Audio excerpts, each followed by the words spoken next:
You know something?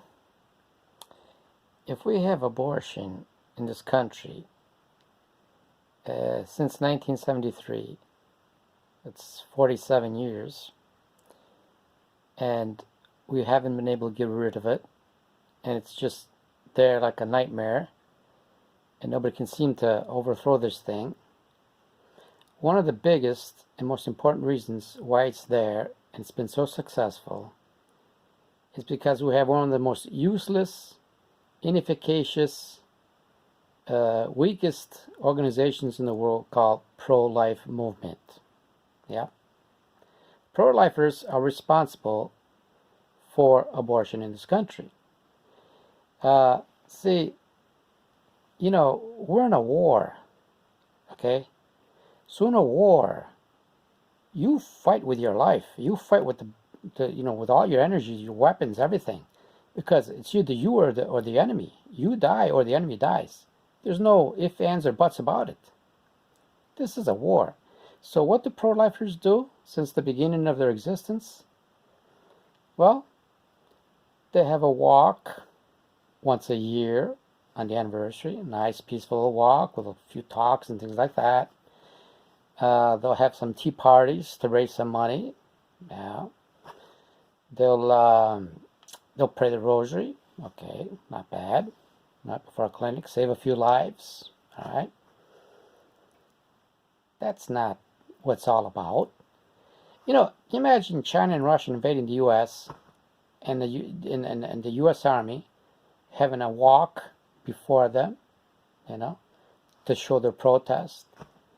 Having some tea party to raise some money to buy some weapons or things, to face these guys, or to pray the rosary before them, maybe save some prisoners or something like that. These guys will laugh to death at you, and they shoot you to death.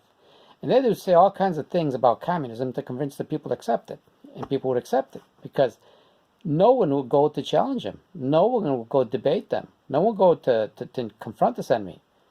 The pro-life movement is full of fearful people that are afraid to say the truth. Now, what is the pro-life movement supposed to do? You take on these idiots. You take on these enemies. You debate them. You challenge them. You provoke them.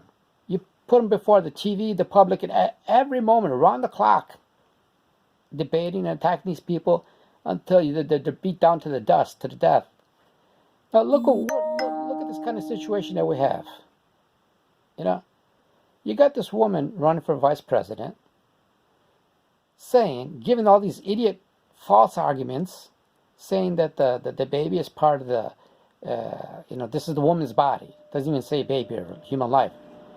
And that she has a right to it, a right to choice, and all that sort of thing.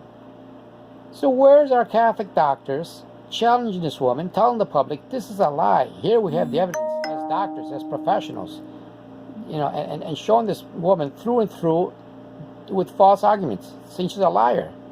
She's a politician. She's not a doctor. She's not a scientist. What the heck does she know about human life?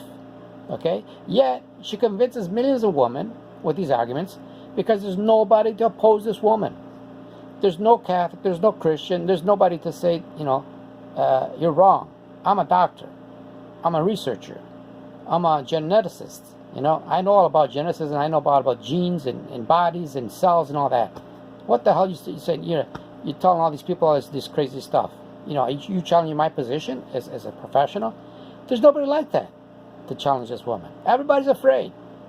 They go like pansies before these idiots. And they don't present any real argument. So that's why we lose. That's why we've been losing for 47 years. We have no real heroes. Jesus said in the gospel, those who knew God's will and didn't do it got the bigger stripes.